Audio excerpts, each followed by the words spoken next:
Welcome, innovators, business owners, entrepreneurs, technology experts, academia, government R&D communities, and other members of the North Carolina innovation ecosystem.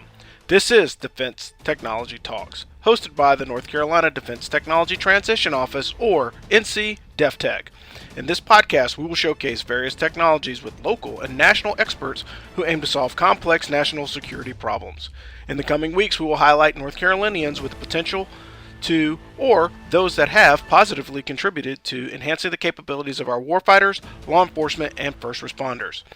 We will also feature government leaders in research and development who have helped shape the future in this domain. These podcasts are just one of the many free services provided by the North Carolina government to assist the North Carolina innovation ecosystem to thrive and provide solutions for our nation.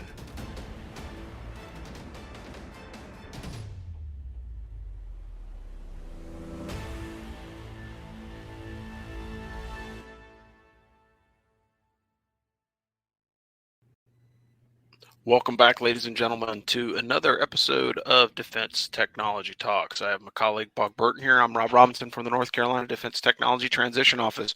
We're going to do something a little bit different this week, but still going to talk about some opportunities, talk about things that are new and important, and just giving you guys a little bit better understanding of what's going on in the Department of Defense and the federal landscape on manufacturing and a very new but very hot topic that the government is looking at, and that's going to be semiconductors and microelectronics. But without further ado, I'll pass it over to Bob, and we'll get started.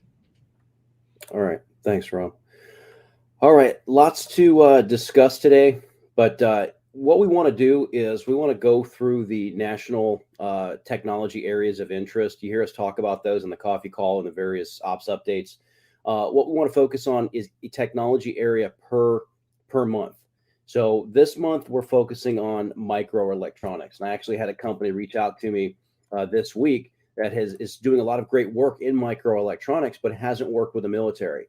So the goal is to on-ramp this company, get them to build awareness of the microelectronics space, and that's what kind of led to this series. As part of one of our lines of effort is identifying, educating, informing, and then assisting and facilitating your submissions. So kind of as we look at microelectronics, keep all of these slides in mind that it all starts with a warfighter, first responder, homeland defender, their initial need or requirement. What is that need? What is that requirement? What is that problem to be solved? And then that need goes to higher headquarters where it becomes a validated requirement.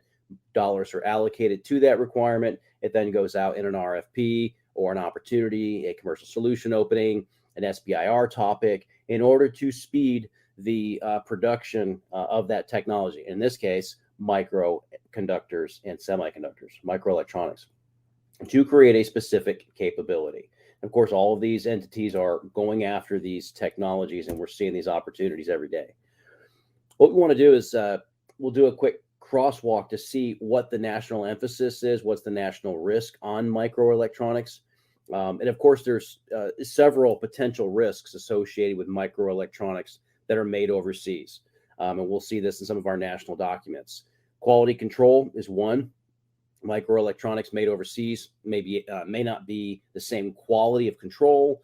Made domestically, they could be defective, unreliable, of course, have embedded firmware and other things for theft of intellectual property and our operations. And we've seen that recently in recent years in the DJI Phantom, for example, of sending friendly location back to servers in China. And microelectronics in other countries, if they're manufactured in other countries, they're going to steal the U.S. domestic intellectual property. So the competitiveness of the U.S. industrial base absolutely relies on bringing technologies back to the U.S. And we'll talk a little bit about the CHIPS Act and kind of what some of the national guidance is in the NDAA, and what our national leaders are seeing for bringing, microelectronic production and ramping that up here in the States. But if we're not careful, it may be too little, too late. Rob, what are some of your thoughts on maybe some of the vulnerabilities from the national level, maybe down to the tactical level, for the use of microelectronics? Yeah, so when you understand microelectronics and some of the things that are out there that are available for just use in small electronic form factors, period, whatever it is, from cell phones to drones. One of the issues that we constantly have is, where's the source? Where's the point of origin? Where's the source of origin? And if you're a small business in the U.S. that deals with anything electronic, or even with some data or software development, a lot of that is off-ramped to other countries that may be friendly. But then, of course, as you start looking at, foreign areas of investment, who owns the company, where's the money coming from? And it's the same thing with parts. So as you're looking at parts, or when you're looking for equipment or small microelectronics or anything that you might use, one of the things that you have to be careful of is where is its point of origin. And sadly, I would like to say that there's a difference between something that's manufactured in Taiwan versus something that is manufactured in China. But because of this close international and economic relationship between both of those companies, a lot of those countries, a lot of the things that are coming out, like particularly in the drone space or small electronics, stand one, but more than likely they are developed and built in China, and they're just exported through Taiwan to ever the follow-on destination is. And that's part of the reason why the United States went into the Blue UAS program. So if you look at all the Blue UAS programs that have come out recently, part of that is to solve that problem that Bob had just mentioned about the DJI Phantom with all the spyware and everything else that's operating in the background. So the US government said, okay, we are no longer going to use these drones that are built in foreign countries and focus on US made, and at the very least US made, if not partner solutions from Five Eye nations at all. So like when you look at drones, you've got the Blue UAS program. There's a couple of drone companies that are friendly to the US because they are NATO partners. And so we're allowed to kind of use and experiment with some of those drones. But again, they're not being used on missions as frequently as, the DJI is everywhere. The DJI Phantom is everywhere. It's ubiquitous. It's relatively cheap. And so that's part of the battle that we have to fight on, because when it comes to microelectronics, the chipsets that are required to build these drones, way cheaper to get it from China than it is to try and manufacture in the US. You're looking at a 5 to 10x change in price on your platform if you want to manufacture it solely in the US versus manufacturing it internationally. And that's a whole other discussion for international policy, but the bottom line is your sourcing matters. And as you can see with the institution of the Berry Amendment and the use of the Berry Amendment, a lot of companies are feeling the pinch because they have those foreign sources or those foreign investment dollars. And so now they have to change and restructure their company to survive in the DoD battle space. But I'll pass it back to Bob.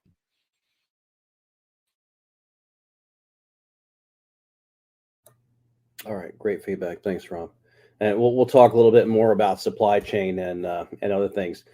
But you've heard us talk about the National Critical and Emerging Technologies list. Of course, we're just going to focus on one area. Again, this is what is coming out of the White House and what they're saying, about the era of strategic competition. And again, our pacing threat is China that we've mentioned so many times, and then the vulnerabilities in the supply chain and other things because of where the technologies are made.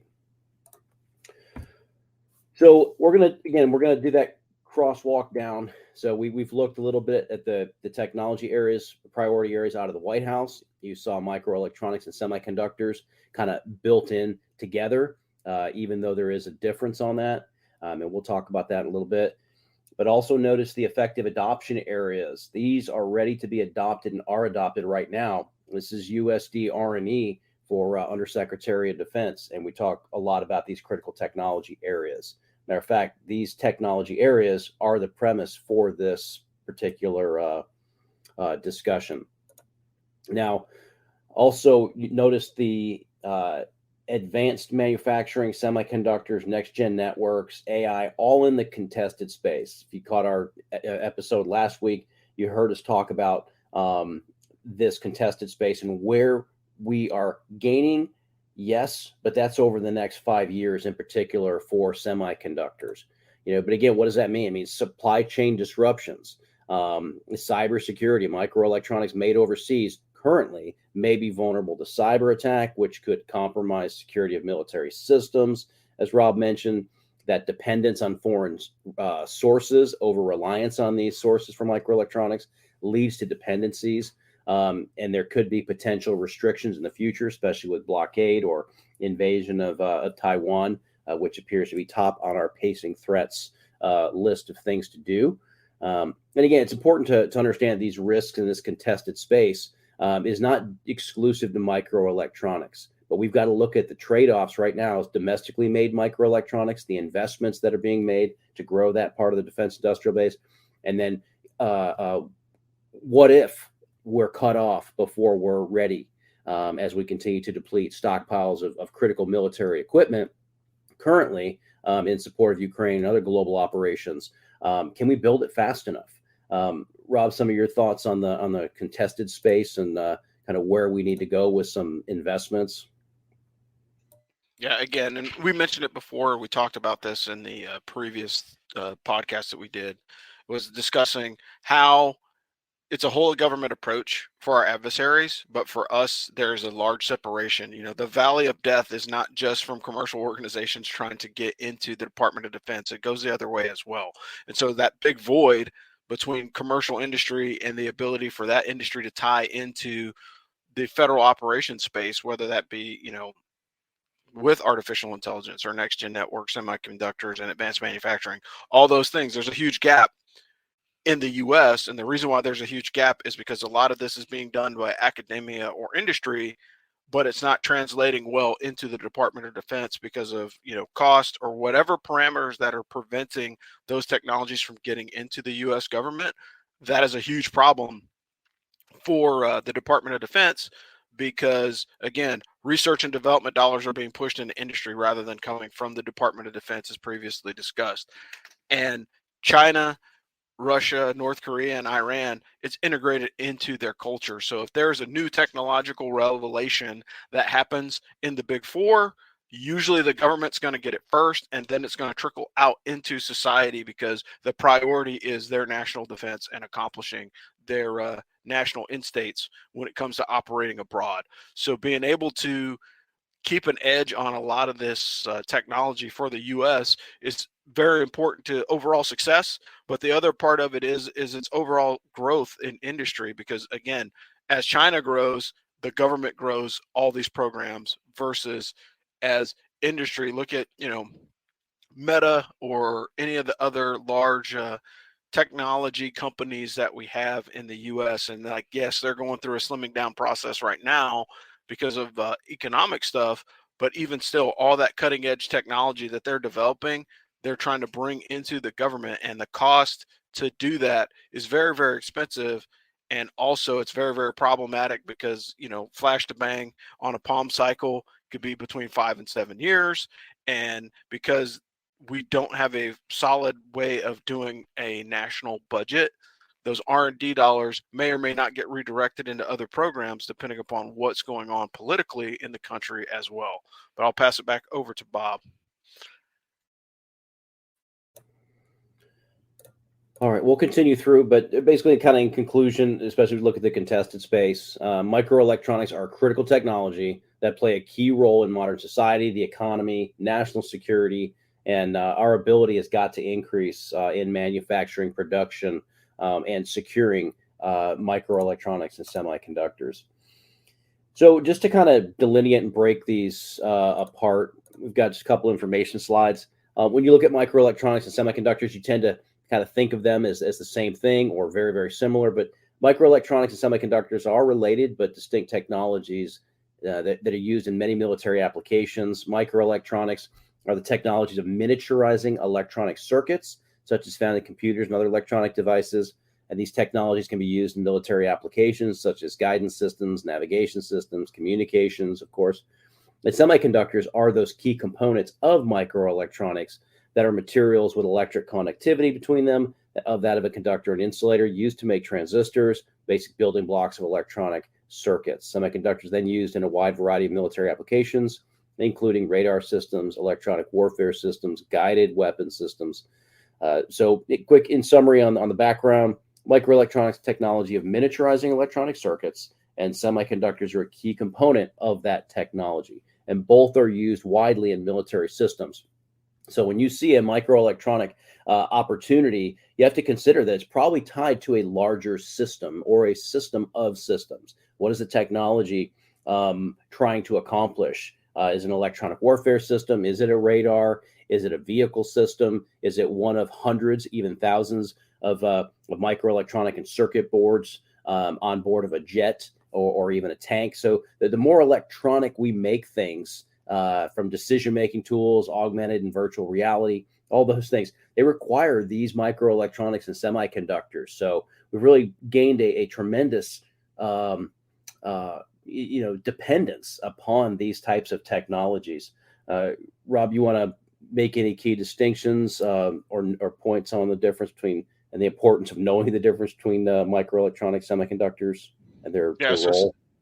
So semiconductors don't necessarily have to be, they're part of all electronic stuff, but the semiconductors are much smaller, and they require rare earth minerals, and that's one of the difficult things that we have as far as operating with semiconductors is like, where do they come from? Same thing with microelectronics. It goes back to, where does it come from? And when you start looking at chipsets, and when you start looking at next generation batteries and all the things that are going to power these microelectronics and the devices, or basically the circuit board and the thing that carries the electricity to the circuit board. And one of the problems that we have is, to get it smaller, you need certain types of materials. And again, it goes back to, how do you actually deal with different nations that have access to those semiconductors and those rare earth minerals that are required to build all these things. And so the United States is, sitting on some reserves. However, are they authorized to dig into them? That's a discussion for another time. But again, the microelectronics market is very difficult, because miniaturizing those devices in the US is very expensive. So it's costly for anyone who wants to get into that business. And again, even if you're sitting on a semiconductor stockpile, it depends on where it comes from, is the first part. And the second part of it is how do you process and manufacture in over distance? The tyranny of distance could be a problem. There's a lot of rare earth metals that are required to make semiconductors in Africa. There's some in Afghanistan. There are places that are, usually in some type of contested area. And when I mean contested, it means there's not permissive for an organization or business to go in and establish a presence to start harvesting or taking care of these items. But at the end of the day, being able to have an edge in the market requires you to have an edge in production. And that's one of the things that we're woefully lacking. The CHIPS Act is trying to rectify that. But even still, China has been aggressively pursuing microelectronics and semiconductors for years. They've seen the way that we fight. And so they're trying to get a technical edge against us. And it's going to be problematic. I think a lot of this stuff is going to end up on the negotiation table. I think that's the safest way to get it done. But as some people much smarter than myself have already noted, we are at war with all of these adversaries. It just happens to be a cold, non-shooting war at the moment, and we're kind of moving into the next phase of great power competition. And I'll pause there and pass it back to Bob.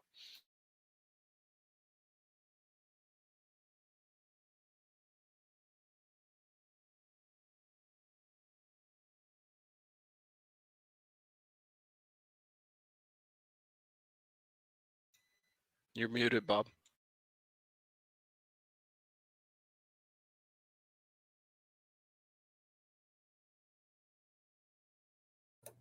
Sorry, I was practicing with the keyboard. So as we've discussed, microelectronics are used in really, I'm seeing every military and commercial system out there today, as we add more and more electronics even onto our weapon systems and weapons platforms to enable navigation and other capabilities. But the national security risk is the lack of these microelectronic sources, as we've discussed. So we'll kind of wrap up this part, and we'll look at some of the national guidance on this.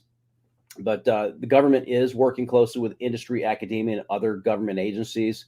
Why? To strengthen the domestic microelectronic manufacturing base. We'll look at the CHIPS Act quickly, as well as other efforts to diversify sources of microelectronic components. So it is a matter of national security. In order to leverage state-of-the-art commercial development and production methods is absolutely necessary to position the United States to remain a leader in the field of microelectronics for years to come. All right, let me go ahead and shift gears just a little bit here.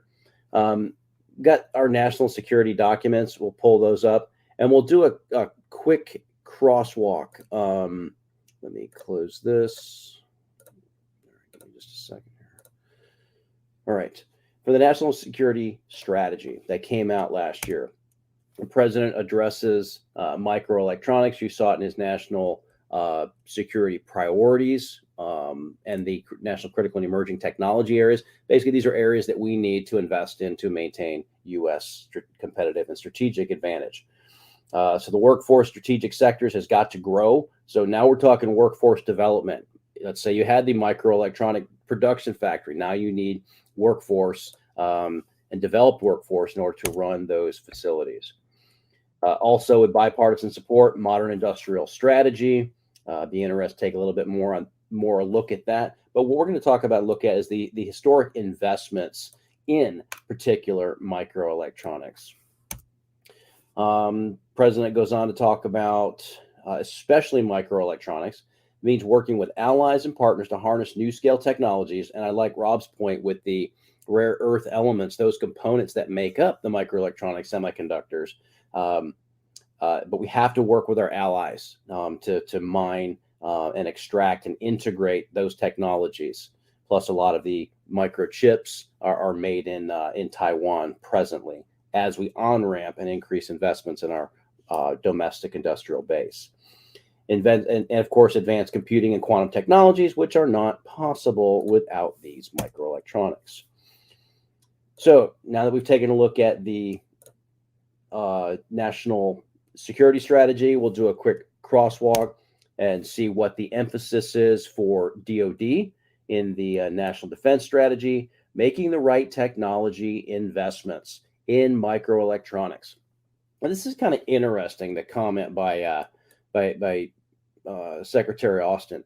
Be a fast follower where market forces are driving commercialization of military relevant capabilities. They're already doing that in trusted artificial intelligence and autonomy, integrated network system of systems, microelectronics, and of course you can read the rest of the technologies that we talk about every week. Rob, what does that mean to you when you see a fast follower? And do you think we do that very well? I think we're great at identifying capabilities in the commercial space that the military needs, but transitioning that over into something useful takes too long. I honestly think that one of the things that we talk about is the acquisition pathway into the military. And you'll hear lots of people talk about it. It's specifically designed for an army at peace. And so when we had the 20 years of the Cold War, it made it pretty easy. It was more like 40 years of Cold War. During the Cold War, we had plenty of time to have these large, cumbersome acquisition processes because, there was no shooting war going on. But now that we have, forces deployed all over the world in international contingencies, coming out of the global war on terrorism, just because, the flagged operation of GWAT is over, does not mean that there's activities elsewhere in the world. Sub-Saharan Africa has been a hot spot for the last 30 years. Guess what's there? Rare earth and precious metals. Afghanistan is still going to, potentially be a threat looming on the horizon as far as the terrorist threat is concerned, as well as just the big four that are out there that's been heavily documented. And we understand what, China, Russia, North Korea and Iran are doing. And it's like two of those enemies are fairly active, one in the commercial space and markets, the other one is in Ukraine. And so understanding that this activity is still out there and still ongoing, we have to be able to deliver capabilities quicker to the battlefield. And one of the things that you and I experienced in our time in uniform was the ability to have the ref come in. And so the ref was a very important aspect of, the global war on terrorism, because you had an entire organization that was looking for commercial on the shelves capabilities, and they were able to spend money to get that equipment into the hands of warfighters. And whether that be, new ammunition, optics, new night vision devices, whatever it is, that was probably the closest that the conventional army got to, having equipment show up at the pace of SOF, and that would be the ultimate goal is, try to side by small portions, check it out, see if it works or makes sense, get it to the hands of soldiers today rather than, 2 years from today. And so I think that's very, very important. I think the US government is great at identifying what they need, but I don't think they're as good at acquiring as they would like to be. And, I would say for my time in uniform, they weren't. And it literally took, a whole of effort. It takes the chief of staff of the Army to move those things forward. And if the SecDef is saying it, then that should be a notification to all those service heads that they are not acquiring technology at the pace that's needed. Yeah, can you hear me okay? I'm trying a different microphone method. Can you hear me okay, Rob? Yes, I have. I got you. Okay, thank you. Appreciate it. Yeah, kind of as we're looking at this, making the right investments will fuel research development for advanced capabilities, and that includes these microelectronic components. Because why? Joint Force Operations. We talked about some of these points yesterday with Lieutenant General retired Tovo out of USASOC when he gave his 35 year perspective on technology. But I thought it was interesting. He did bring up about data-driven technologies and the data-driven core and AI integration for decision making and offloading, warfighter, cognitive tasks and other things for rapid decision making and all that. But these all require obviously microelectronics, which is the main discussion focus for this. But we're seeing this more and more speed delivered to the warfighter, and like Rob was saying, it's a call to the service heads. You've got to leverage mechanisms and programs and contract mechanisms and vehicles such as OTA, SBIR, small business opportunities and openings, things like that, in order to ultimately speed delivery to the warfighter.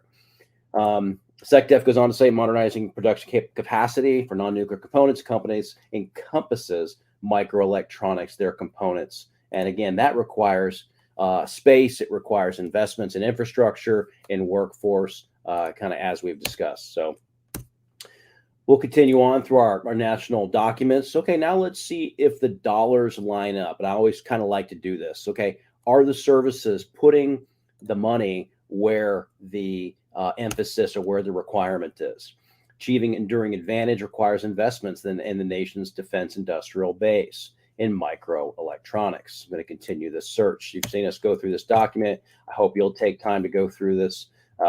Because coming up this April, you should start to see the FY24 budget start to be crafted for the next year of execution, which kicks off October 1. Again, we're already in the second quarter of the government's fiscal financial year. Looking at microelectronics again, R&D microelectronics. We've already talked about some of this. FY23 President's budget request $3.3 billion to fund microelectronics initiatives. There's the R&amp, there's the SHIP, DARPA's ERI efforts, of course, the CHIPS Act, which kind of drives this, and then the tech transition to prototypes for these things, then hardening, and then how do you maintain legacy system sustainment, where all these microelectronics are crucial to our long-term national security. So you can go through this and see the importance of that, investing in domestic design, fabrication, packaging. It's like we've talked about, procuring legacy microchips, retaining capacity, expanding the coordination across the department. And as Rob said, it's a whole of government effort. Again, the prioritization of microelectronics in a healthy industrial base, and then additional dollars for radiation hardened microelectronic capabilities, and then securing those microelectronics against cyber attack. 1.1 billion is to secure a supply chain for DoD microelectronics. So look at where the dollars are, where the investments. Just go through and do a keyword search in our national documents, and you'll see if it lines up. And it'll be interesting with the FY24 budget in execution or preparation to execute the NDAA and the National Defense Authorization Act. Are the investments chasing the priorities? And that's always an important question to ask. So we've already looked at this, but I'll pull it up. Again, this is from the White House looking at semiconductors and microelectronics. And I'll raise this for design. of automation tools, manufacturing processes. So why are we going through all this? If you're a company who has any part in this process, in the supply chain, in the delivery, in the raw materials, in the end component, in the hardening, in the cyber securing, cyber securing of these technologies, there's dollars there. The programs exist. They're there. Get with your DefTech team. Let us help you navigate this. But again, we're showing you by technology area where the investments are, where the problems are, and what the requirements are, so you can submit your technologies in order to solve these particular problems. Rob, if you want to walk through this for the NDA, you mentioned about that.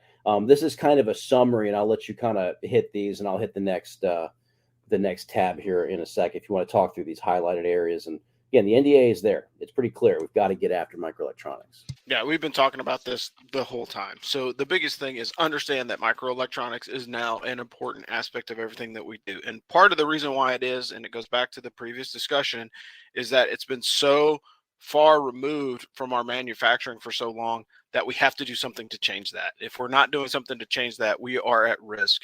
And all you have to do is, if you did a Google search for Chinese accrual of intellectual property or Chinese stealing data, usually it's associated with some kind of electronic device that has microelectronics in it that has either designed or manufactured in China or Taiwan. And it's a scary thought because that's software, that's hardware. So again, I'm going to jump on my soapbox real quick and say it again. If you have TikTok on your phone, you're vulnerable. If you use a lot of meta apps, your information is vulnerable. If you're using a DJI, every time you fly your DJI drone up, that information is being recorded and sent back unless you have flashed a new operating BIOS on it, which is very hard to get because guess what? The military is using a variation of control software to prevent any incidental collection of information, or they're operating in places that allow them to fly off post, so they're not compromising any of their techniques, tactics, and procedures. But at the end of the day, the bottom line is we have got to ramp up our ability to manufacture in the U.S., but we also have to figure out how to operate in a scarce environment with or without these pieces of equipment, because when the fight happens, you just don't know if some of it's going to be available more trustworthy to develop and design the technology here in the States than have to rely on foreign partners or foreign investment that could potentially have adverse consequences if hostilities increase. And I'll pass it back to Bob. Over. Thanks, Rob. Yeah, I'll move quickly through this. This is the NDAA. Congress telling DoD, yeah, we'll give you some money, but here's some things you've got to do. SecDef has got to get after, implement quality assurance and security of microelectronics, industry working groups. What does that mean? If you're in this space, look for these announcements. They're going to come out. It shouldn't be a surprise. You should plan to attend, be a part of the solution space because the government needs your help. So I think this is interesting as well. This is the Undersecretary of Defense. When you break down microelectronics, we've talked about this, serve as the brain to human-made electrical functional systems.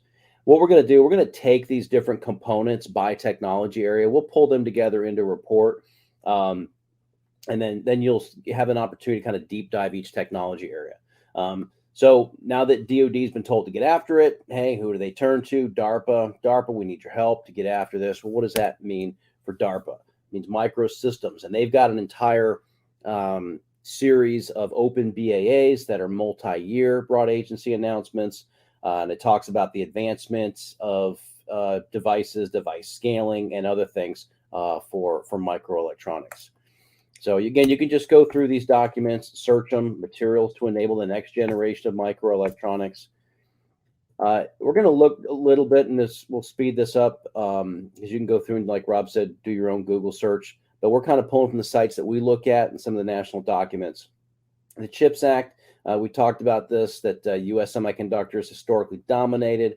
However, in the past, it's been a top U.S. export, and that we must be in the position for semiconductors to be a priority. But we've lost that. It's been declining, and you've heard our discussion.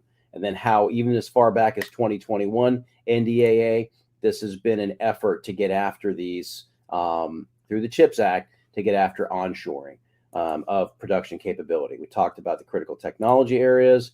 You can look at DoD in their communities of interest. They've got one for advanced electronics, and go through and see what they are talking about with electronics integration, materials, EOIR components, microelectronics, and nanoelectronics. And we've talked about some of these items already.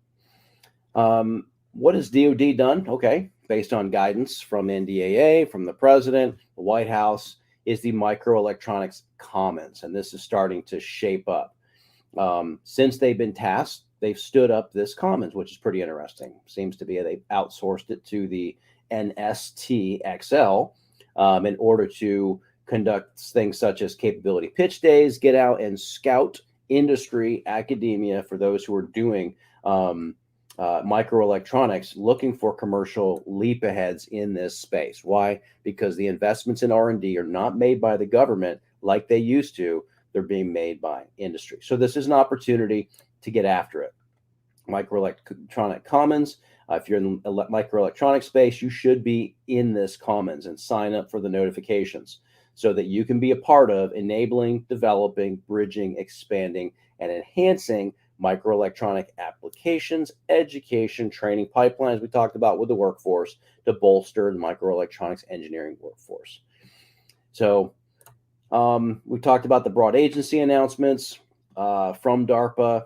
And again, we'll hit these again because DARPA has been tasked with fighting the future war, but they're also getting after some of our critical national vulnerabilities.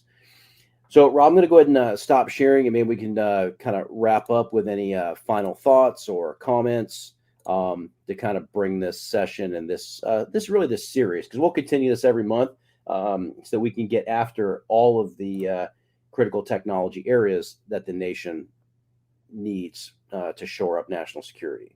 Rob? Yeah. Bottom line is, with all this, it's funny, like every time we have one of these sessions, they always take a long time. Why? Because there's so much ground to cover. So we can't expect you as a small business to be able to cover as much ground as Bob and I do on a weekly basis. So the first part of that is, if you need help, don't be afraid to reach out to the DefTech team and get additional information, because we can help you peel the onion back, or at least help you find a little bit more precision in your search. And so that's one of the things that a lot of people, like, you can hire a full-time person, but if you live in the state of North Carolina, we are your team that can help you kind of off-ramp some of those capabilities, and we're more than willing to help you. Like, the biggest part of it is you've got to reach out and make the phone call. If you're not willing to have the discussion with us, we can't help you. And so that's the first part of it. The second part of it is tie into the events, tie into the information that we put out. We have coffee calls on Fridays. We have special events like we had this past week with General Tovo. We have the podcast, our LinkedIn we're constantly posting information on. However, the biggest part of everything that we do is on Mobilize. Mobilize is our secured, basically it's our firewall service for those people that want to opt in. If you're not opting into Mobilize, you're missing out on a lot of content. The coffee call gets reposted there. Any events that we have with special guests that allow us to record and provide that information, it's all behind the Mobilize firewall, and it's free to access, and all it takes is a little bit of time for you to register, and it's another great opportunity for you to get information in the space that's curated specifically for your company. We also have Matchforce. If you're in the state of North Carolina, register for Matchforce. If you have a NACIS code that you're searching for of some type of opportunity that you're trying to produce or nurture with your company, sign up for Matchforce, because what Matchforce will do is we'll send you one email. And I don't know about you, but I get enough spam in my email accounts to drive myself insane. So if there's something that I can do to tailor a response to give me information that I need versus information that somebody thinks that I might need, or some algorithm chooses, or I get, scraped off of some mailing list, I would much rather have information that's curated personally for my business to be the most successful. So again, pay attention to what's going on in the DefTech community. We had a conversation with a gentleman who moved from California, and he basically was amazed and blown away at the amount of effort that the state of North Carolina is putting into the development of small business in support of the Department of Defense. And you can be part of that. And I'll pass it back over to Bob really quick for the final word, and we'll get out of here. Great. Thanks, Rob. Yeah, being part of the community is absolutely key because we have these discussions every week. Again, we're going to focus on a critical technology area, one per month. There's about 16 of them that the Undersecretary of Defense is going after. But again, when you look at the budget, as we did the crosswalk, you can get ahead of the requirement. You can get left of bang. We say left of bang is left of the requirement into the problem space, into the discovery space, where we connect technologies with government problems before they become life-threatening, mission-threatening. Before they become an operational need statement. That's how DefTech is staying ahead of the threat. We're looking at the changing geopolitical landscape, understand where the adversaries are with commercial off-the-shelf technology, pilfering U.S. IP and other things. And then we do tech scouting into the problem space. Okay, what are the problems today?